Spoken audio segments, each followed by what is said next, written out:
మన సనాతన ధర్మం గురించి తెలుసుకోవాలంటే మనం అప్పుడప్పుడు ఇలాంటి పురాతనమైన ఆలయాలు తప్పకుండా చూడాలి. అప్పుడే మనకి దాని విలువ తెలుస్తుంది. ఇది దాదాపు 800 సంవత్సరాల క్రితం కట్టబడిన ఆలయం అంట.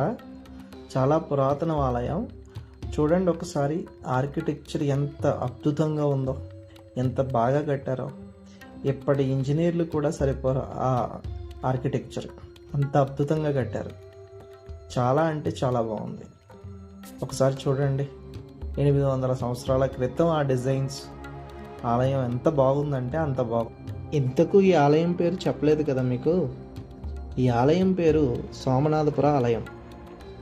ఇది బెంగళూరు నుంచి దాదాపు 130 కిలోమీటర్ల దూరంలో ఉంది. దీన్ని చెన్నకేశవ ఆలయం అని కూడా అంటారంట. ఒకసారి ఈ ఆలయాన్ని చూద్దాం రండి. ఎందుకు దీన్ని చెన్నకేశవ ఆలయం అంటారు, ఎందుకు ఈ ఆలయంలో పూజలు జరగట్లేదో కూడా తెలుసుకుందాం రండి. వీకెండ్లో జనరల్గా ఎక్కడికన్నా వెళ్ళాలి అనిపిస్తూ ఉంటుంది కదా. ప్రతిసారి సిటీకి వెళ్ళలేం కదా ప్రతి వీకెండ్. ఈ వీకెండ్ సరదాగా ఎక్కడికైనా టెంపుల్కి వెళ్ళాలనిపించి ఆ సోమనాథపుర ఆలయం అయితే నేను చూస్ చేసుకున్నాను. వెళ్ళిన తర్వాత 130 కిలోమీటర్స్ ట్రావెల్ చేసి వెళ్ళిన తర్వాత నాకు అయితే వర్త్ అనిపించింది. ఆ టెంపుల్ చూడగానే, ఆ అట్మాస్ఫియర్ చూడగానే చాలా బాగా నచ్చింది. మొత్తానికైతే 3 అవర్స్ ట్రావెల్ చేసి టెంపుల్కి అయితే రీచ్ అయ్యా. టెంపుల్ ఎంట్రీ ఫీజు వచ్చేసి 30 రూపీస్ తీసుకుంటున్నారు. అది మీరు చూస్తున్న విజువల్స్, అది టెంపుల్ యొక్క ఎంట్రన్స్. నాకైతే నేను 1 అవర్ స్పెండ్ చేసా. ఆ టైంలో విదేశీ పర్యాటకులు అయితే చాలామంది కనిపించారు. మీరు ఇప్పుడు చూస్తున్నది ఆలయం యొక్క ముఖద్వారము. విదేశీ పర్యాటకులు చూడండి. విదేశీ పర్యాటకులు అయితే మాత్రం చాలామంది కనిపించారు. ఎందుకంటే ఈ ఆలయం యునెస్కో హెరిటేజ్లో ప్లేస్ ఉందంట ఈ ఆలయానికి. అంత విశిష్ట గల ఆలయం అంటే ఇది.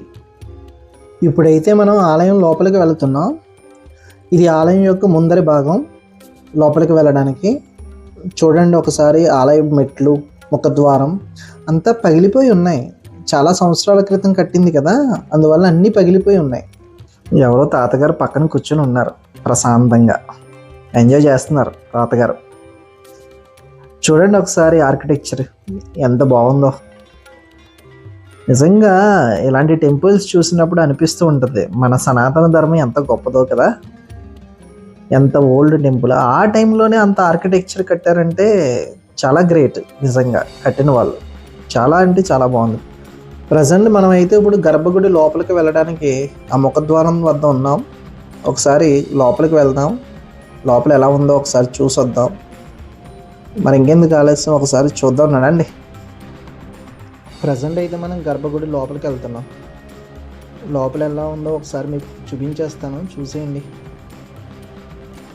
ఆ డిజైన్స్ అయితే చాలా బాగున్నాయి. ఎంత ఓల్డ్ టెంపుల్ అయినా సరే ఆర్కిటెక్చర్ అయితే మాత్రం చాలా బాగా చేశారు. అక్కడ మనుషులు కనిపిస్తున్నారు కదా, అక్కడే సోమనాథ విగ్రహం ఉంది.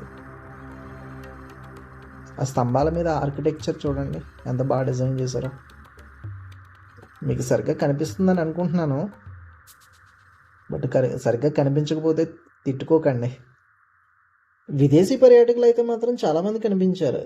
యునెస్కో హెరిటేజ్లో ఉండడం వల్ల ఏమో గ్రూపులుగా కనిపించారు విదేశీ పర్యాటకులు. ఇప్పుడైతే మనం లోపల గర్భగుడి లోపల ఉన్న విగ్రహం చూడడానికి అయితే వెళ్తున్నాం. ఇది డిజైన్ లోపల పైన చూడండి ఎంత బాగుందో, ఎంత బాగా చేశారో ఆ టైంలో. ఒకసారి విగ్రహం కూడా చూపించేస్తాను, చూడండి ఒకసారి. మీకు సరిగ్గా కనిపించట్లేదేమో తిట్టుకోకండి, జూమ్ చేస్తాను చూడండి కొంచెం. విగ్రహం సోమనాథ విగ్రహం మీకు క్లియర్గా కనిపిస్తుందని అనుకుంటున్నాను. నాకు సరిగ్గా వీడియో తీయడం రాదు, మీకు సరిగ్గా కనిపించకపోతే తిట్టుకోకండి. ఇప్పుడు మీరు చూసేది ఆలయం బ్యాక్ సైడ్. ఆలయం బ్యాక్ సైడ్ కూడా చూడండి ఒకసారి ఎలా ఉందో. డిజైన్ అయితే గుడి చుట్టూ నడవడానికి అది ప్లేస్ అయితే బాగుంది, బాగా చేశారు. ఇదైతే ఇప్పుడు మీరు చూస్తుంది టెంపుల్ ముందర భాగం అనమాట, గర్భగుడి ముందర భాగం. అబ్బా ఎండ అయితే దంచి కొడుతుందండి. ఇక్కడ గుడికి ఎదురుగుండా అయితే ఒక చెట్టు అయితే ఉంది. చాలామంది ఫొటోస్ దిగుతున్నారు. అక్కడ కూర్చోవడానికి అయితే కూడా చాలా బాగుంది. చాలా ప్లీజెంట్గా అనిపించింది. మొత్తానికి టెంపుల్ విజిట్ అయితే కంప్లీట్ చేశాను. నాకైతే బాగా నచ్చింది టెంపుల్. చూడటానికైతే చాలా బాగుంది. చూడండి, విదేశీ పర్యాటకులు